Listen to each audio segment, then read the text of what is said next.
Uma mulher foi agredida pelo próprio irmão que furtou o dinheiro da casa dela. E sabe para que, gente, que ele pegou o dinheiro? Adivinha? Para comprar drogas. A gente vai ao vivo com a Suelen Araújo, que ela vai trazer mais detalhes desse caso pra gente. Boa tarde, Su.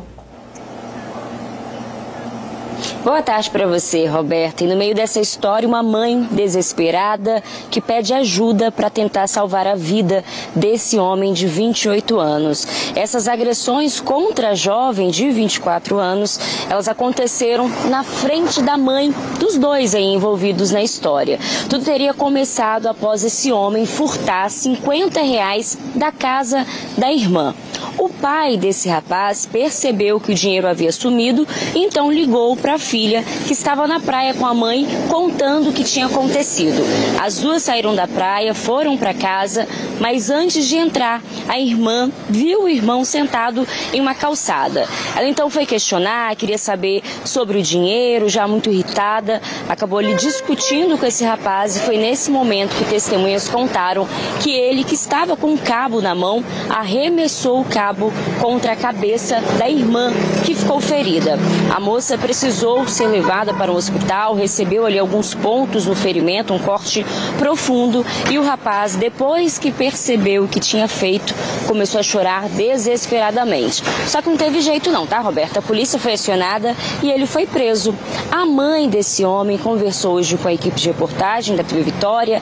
Ela deu uma entrevista, contou que desde os 16 anos de idade, esse rapaz é dependente químico, usuário de drogas. Começou ali como porta de entrada com a maconha, depois para outras drogas pesadas e agora está no crack. Esse foi o depoimento da mãe, que contou que ama os dois filhos igualmente, por isso ela não sabe o que fazer. Está muito triste porque o filho foi preso, mas sabe que ele tem que pagar pelo erro, ao mesmo tempo em que se solidariza com a filha de 24 anos que está ferida. A gente vai ouvir agora um trechinho da entrevista dessa mãe, que faz um desabafo e pede por socorro. Roberta.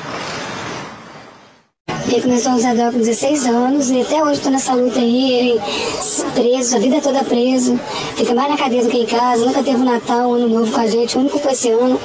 E é isso, muito triste mesmo. A gente queria que ele mudasse de vida, procurasse ajuda, entendeu? Ou uma internação, algum juiz me ajudar, porque é muito difícil ver isso na família, entendeu? Eu sou mãe dos dois, então eu fico dividida. Triste porque meu filho está preso e triste porque minha filha está machucada. Roberto, os vizinhos confirmaram tudo que foi dito por essa mãe. Eles disseram que essa é uma mulher esforçada, dedicada, amorosa, que já fez de tudo para ajudar o filho, mas infelizmente sozinha ela não tem conseguido. Tá certo, Su. Antes da gente encerrar aqui, ó, a sua participação no programa, deixa eu aproveitar também e desejar feliz aniversário a você, que o Papai do Céu te abençoe muito e que você continue sempre com esse coração lindo que você tem, viu? Um beijo pra você, aproveite seu dia. Então, repercutindo esse caso aí que a Suelen acabou de trazer pra gente, essa não é a primeira vez que esse rapaz foi apreendido, tá? Preste atenção, na verdade, ele foi apreendido pela primeira vez aos 16 anos, por furto, mas não parou mais. Por quê? Porque o vício, minha amiga, meu amigo, o vício tem um preço e não é barato não. E não custa só o dinheiro, custa a vida do usuário, custa a família. E esse vai ser o nosso assunto de agora aqui no estúdio. Vem cá, participa com a gente. Aqui no nosso estúdio eu recebo a psicóloga Elza Leite. Obrigada, Elza, pela sua participação, viu? Uma boa tarde. E a gente também recebe aqui a dona Dominga Soares. Ela é mãe e tem uma história, já viveu momentos parecidos com o dessa mãe que a gente mostrou na reportagem também, né, dona Domingas? Boa tarde. Boa tarde, Roberta. Boa tarde a todos. É um assunto, assim, meio delicado, né? Mas não é a primeira vez que eu venho aqui para falar sobre esse assunto. Mas agora eu estou feliz, mais feliz, né? Porque agora eu posso falar de superação, né? Porque eu já passei por isso tudo que a gente estava ouvindo aí agora. O filho tirar tudo de dentro de casa enfim, né? O que a gente vê todos os dias aí, mães relatando e família relatando, né? Fala mais pertinho do microfone, isso. Família relatando e é o que acontece muito no dia a dia. eu cheguei a uma época da minha vida, Roberta, que eu não tinha mais identidade. Eu não me conhecia mais. A minha identidade chamava o nome do meu filho. Você vivia por ele, para tentar tirá-lo dessa vida. Vivia para ele, por ele, tentando tirar ele dessa vida. Internei várias vezes, foi preso várias vezes. Enfim, só que aí, quando ele fez 32 anos, a última vez que aconteceu assim, que ele tirou tudo de dentro da minha casa, né? Mas tudo mesmo, até calçado, panela. É difícil, gente. Trocava tudo por droga, dona Domingas? Tudo por droga. Aí eu decidi, né? Eu já vou fazer 61 anos, então eu decidi cuidar de mim agora, viver de agora para frente. Então, eu sinto assim, agora eu estou vivendo, realizando sonhos que eu sempre tive, que nunca realizei. Por exemplo, eu amo andar de moto, eu fiz uma turnê esses dias pelo Espírito Santo, uma loucura. Aonde eu parava, todo mundo dizia que era uma loucura, né? Porque eu saí da Serra, fui parar em Ponto Belo, bem no norte do estado. E de moto, né? E a minha, eu falo assim que a minha moto é uma Quinem. É uma Pop 110 e ela só faz 100 km por hora. E eu andei, assim, o norte todinho, fui parando, né? Mas andei. Então, de agora para frente, eu estou cuidando de mim. Eu queria que daqui a pouquinho, então, a senhora relatasse pra gente o que te fez, em que momento que você falou assim, já fiz de tudo, não adianta, não consigo mais. Porque essa é a realidade de muitas mães, Elza. Olha o relato dessa mãe que a gente viu agora, né? O filho já foi apreendido aos 16 anos por conta de furto, por conta de roubos. Enfim, ela já pediu ajuda, ela não sabe mais o que fazer. E muitas mães se identificam com essa fala. Roberta, quando a gente fala de dependência química, é muito comum que as famílias entrem no mecanismo chamado codependência. É como se a gente se sentisse responsável por manter, preservar a vida daquele sujeito. Então a gente se anula, a gente perde a identidade, a gente não mede esforços, a gente compra briga. Como diz outro, a gente dá o sangue, a gente mata e morre pelo filho. E não é matar e morrer no sentido físico, é no sentido emocional da coisa. Então, a gente tem que entender que dependência química é uma doença grave, ela é crônica, não tem uma remissão, não tem uma cura. Aquele sujeito precisa de acompanhamento multidisciplinar, ou seja, de várias estruturas, para todo sempre. Então não tem cura, aquela doença precisa de acompanhamento para sempre. E essa família, a gente fala que quando um membro da família está doente, todo o núcleo familiar também adoece. Porque inevitavelmente sofre a mãe, sofre o pai, sofre os irmãos, sofre os filhos. Aquele sujeito, ele vai perdendo a dignidade dele dia após dia. E ele está tão dominado pelo vício que ele faz de tudo para poder usar novamente a droga e sentir novamente aquela sensação de prazer. Então, ele mente muito, ele manipula muito, ele rouba, ele se envolve em criminalidade para saciar o desejo pelo vício, para manter aquela sensação. Então, é muito complexo, é muito triste. E vai contra a própria família, né? Quem ama, quem está perto ali, quem está no dia a dia. Olha o caso dessa irmã, né? Que ela sofreu a agressão do irmão e depois, gente, ele chorou arrependido, né? Só que é aquilo que você disse, ele vai perdendo a confiança da família, ele vai contando mentira e aí a família não consegue mais dosar o que é verdade e o que não é. Tem muito, no meio da convivência com o dependente químico, a coisa que a gente mais percebe é a negação dele mesmo, né, com aquela dificuldade que ele tem, com aquela doença que ele tem. Ele não acha que tem um problema, porque ele está extremamente dominado, ele está sujeito à droga, ele perde totalmente o controle da própria vida. E tem muita manipulação, tem muita mentira no sentido de conseguir alguma vantagem, dinheiro, alguma coisa, para que ele consiga ir lá e comprar a droga e reutilizar.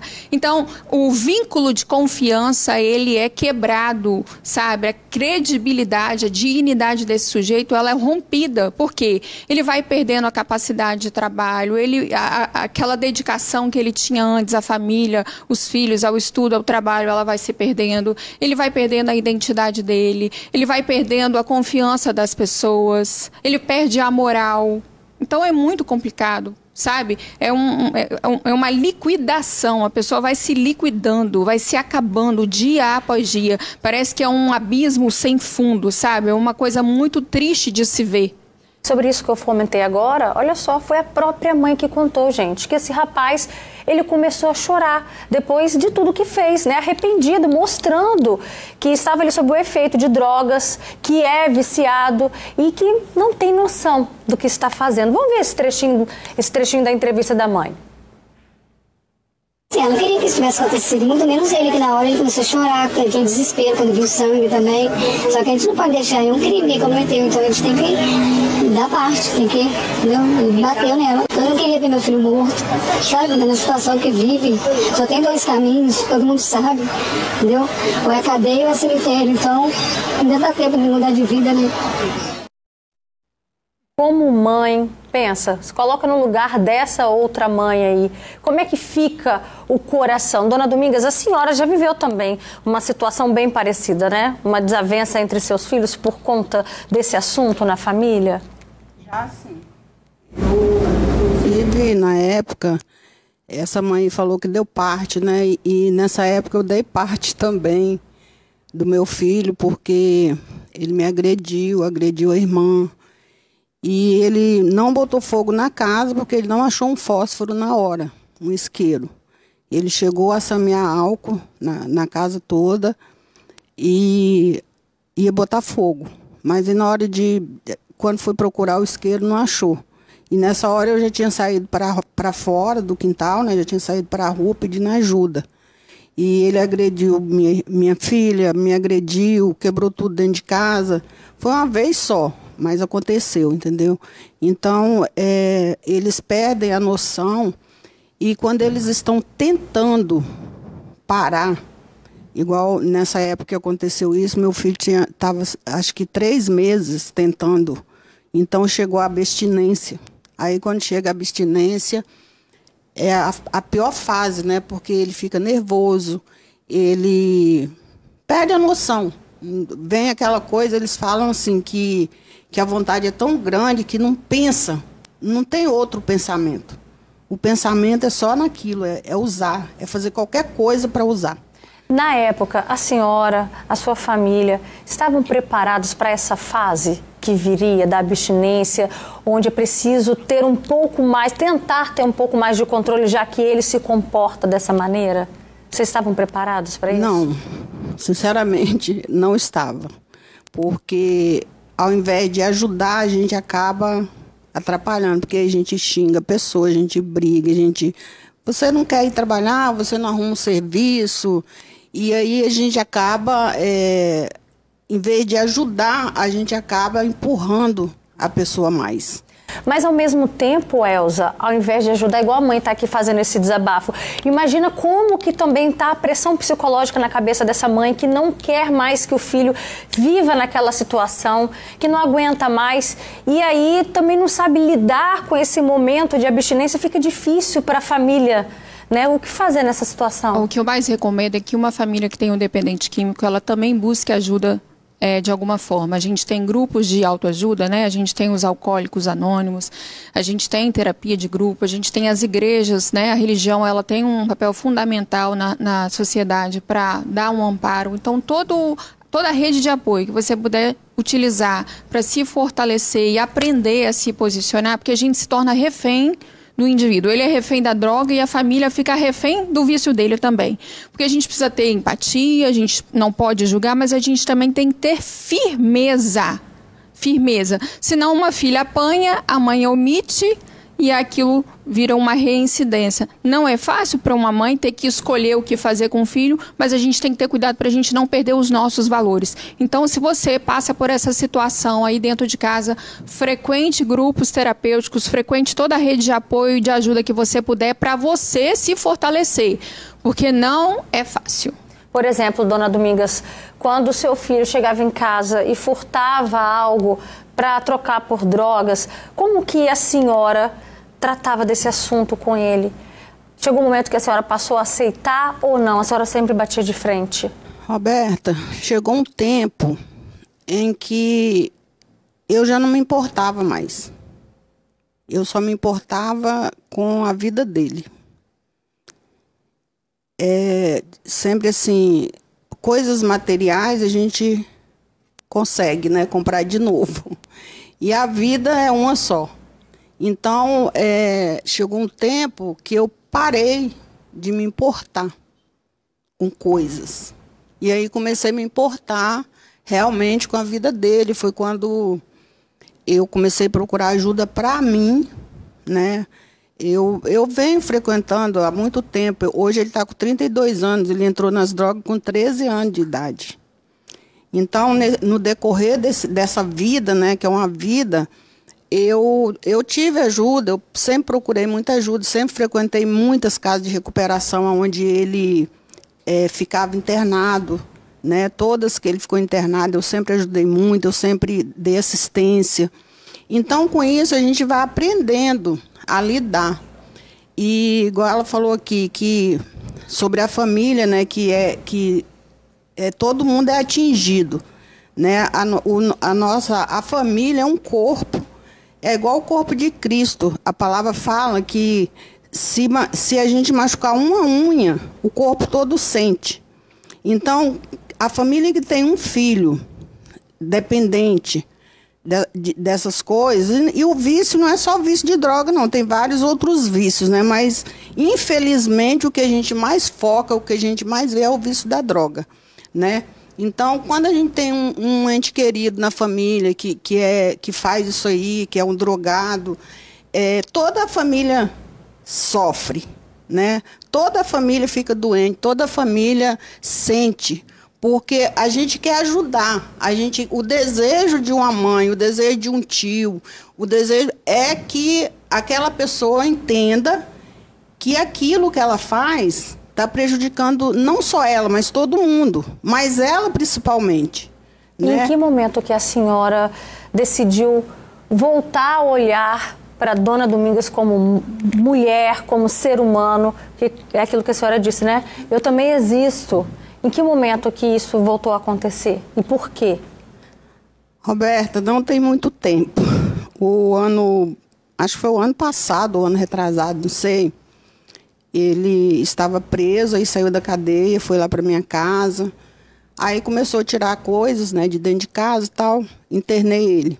Ele ficou 8 meses internado, bem, pregando a palavra do Senhor. Parecia assim que realmente acabou, que realmente mudou.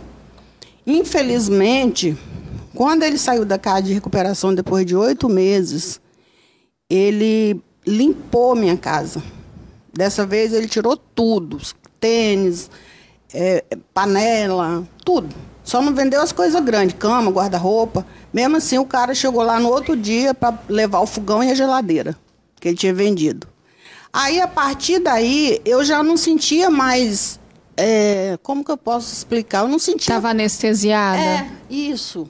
Dava a impressão que eu estava anestesiada. Eu não sentia mais nada.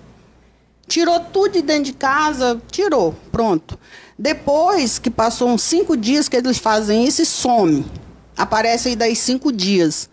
Ele apareceu e ele mesmo tomou a decisão de sair de dentro de casa. Ele falou, mãe, eu vou embora. Eu vou te deixar, eu vou parar de fazer você sofrer. E ele saiu. E a partir daí que eu comecei a pensar em mim. Bom, agora eu vou pensar em mim, eu vou começar a viver, eu vou começar a fazer as coisas que eu sonho em fazer, que eu gosto de fazer, né? E comecei. Não sei até quando. Isso não quer dizer que, assim, Às vezes as pessoas em casa pensam, eu nunca desisto do meu filho que tem uma questão. Essa mãe aqui, ela não está desistindo do filho dela. Ela está insistindo nela pela primeira vez na vida. Uma coisa não é igual à outra, tá? Cuidar de você, da sua saúde mental, da sua saúde física, não quer dizer que você está desistindo do seu ente querido. Quer dizer que você precisa estar forte e estruturada para aprender a lidar com essa realidade que é caótica. E esse é o caminho. Às vezes a gente se anula, se dedica o tempo todo para viver a vida do outro de forma codependente, patológica. E a gente não lembra da gente. Se você não estiver bem, você não vai conseguir lidar com nada. Então, nós que temos essas questões em família, precisamos nos estruturar do ponto de vista psicológico, espiritual e físico para conseguir lidar com essa batalha contra as drogas. É o caminho mais perfeito que uma mãe pode seguir. E você que está em casa, pegue essa mulher aqui, como sua referência e cuide de você também. É isso. Senão você não vai dar conta. A Marina Peniche fala como as mães sofrem, né, tendo os filhos nessa situação. E aí hoje, como que a senhora se sente? Eu me sinto, como ela falou, eu não desisti do meu filho e jamais desistirei.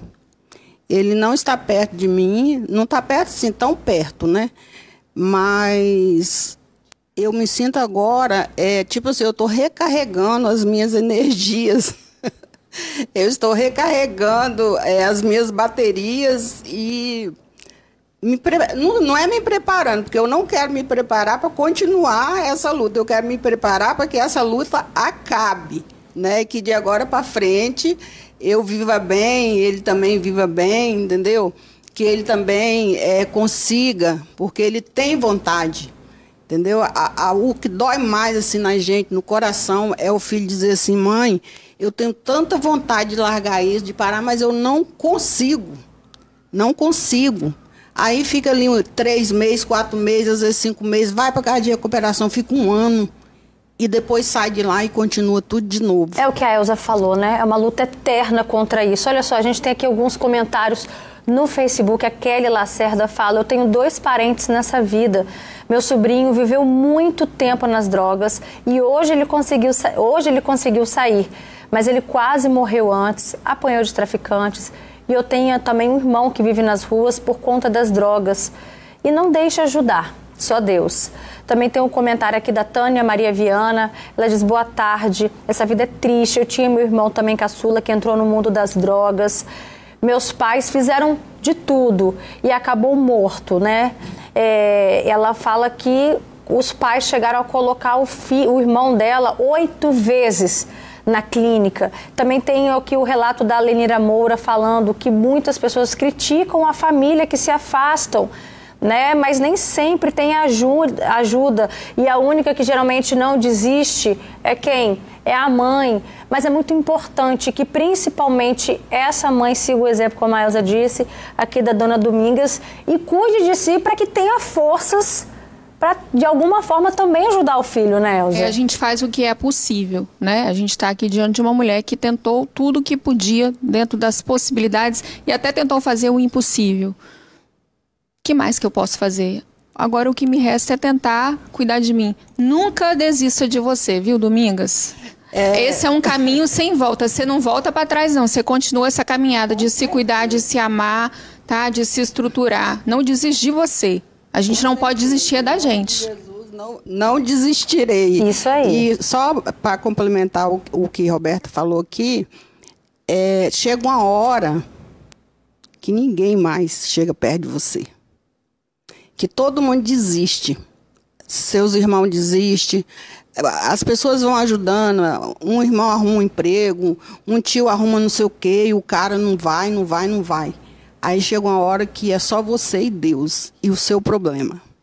Eu passei por isso hoje, né? Agora que eu estou começando a respirar, a fazer coisas, né? Que para mim satisfazer o meu eu, para satisfazer a minha vida, né? Tá certo. Muito obrigada, Dona Domingas, pela sua participação, esse depoimento de mãe, um depoimento tão verdadeiro. Obrigada também, Elza. Eu agradeço. Uma boa tarde.